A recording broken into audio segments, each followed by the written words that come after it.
Hello friends, very good evening.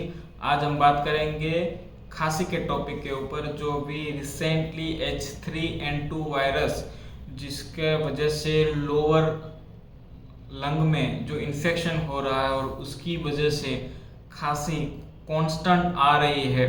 और अच्छी से अच्छी मेडिसिन देने के बाद भी 15 से 20 दिन ले रहे हैं, स्टेरॉइड देने के बाद भी 15 से 20 दिन ले रहे हैं, तो होम्योपैथी से उसका कैसे इलाज कर सकते हैं, क्या अप्रोच हो सकता है।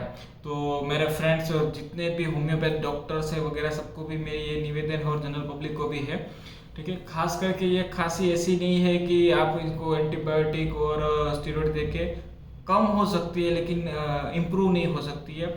किसी किसी को अपने आप चले जाती है, किसी किसी पेशेंट को बेसिकली इन होम्योपैथी में आपको एंटीसोरिक देना पड़ेगा। ये स्पेसिफिक रेमेडी से नहीं जाता है, जैसे कि स्पोंजिया डोसेरा से मैंने देखा है कि इतनी ज़्यादा इंप्रूवमेंट नहीं होती है, होती होगी लेकिन परसेंटेज बहुत कम है। पेशेंट को एंटीसोरिक मेडिसिन की खास से खास नीड होती है, ऐसे सारे पेशेंट को, ठीक है।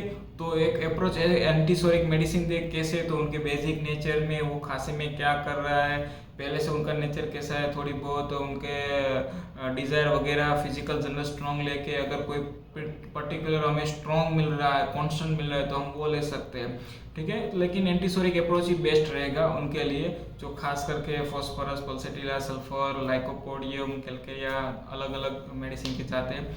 तो इनमें ये सब एक मेडिसिन का डिपार्टमेंट है, आप वो सब कर सकते हो। और क्या क्या कर सकते हो, आप घर पे क्या क्या कर सकते हो, तो खाने पीने में आपको कुछ चीज़ की अवॉइडेंस रखनी है, जैसे कुछ चीज़ें लेनी नहीं है, जैसे कि कोई भी अगर घी लगा रहा है अपनी रोटी पे वगैरह, तो वो बंद कर देना है। कोई भी फ्राई की हुई चीज़, तला हुआ तेल वाली चीज़ कुछ भी नहीं लेनी है, ठीक है। कोई भी मिर्चे वाली चीज़ या अचार वगैरह या पिकल्स जिसको बोलते हैं, वो सब कुछ भी नहीं लेना है, कि वो सब एक्साइट करेंगे। बहुत ज़्यादा गर्मी वाली चीज़ नहीं खानी है, तीखी स्पाइसी चीज़ नहीं खानी है, बिल्कुल ही सादा भोजन लेना है, बाहर का कम से कम कर देना है, ठीक है।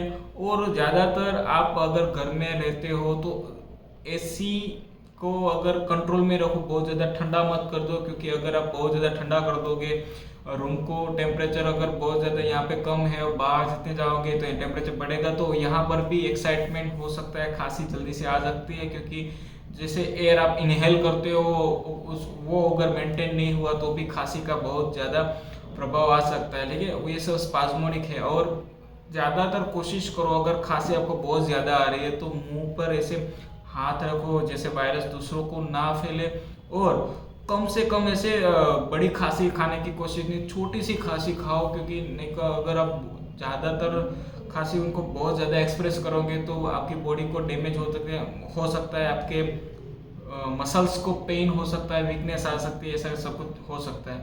तो ऐसे सब कुछ करोगे तो आपको बिल्कुल ही आराम आ जाएगा, ठीक है। तो ये सब वीडियो इन्फॉर्मेशन के लिए है अभी के लिए।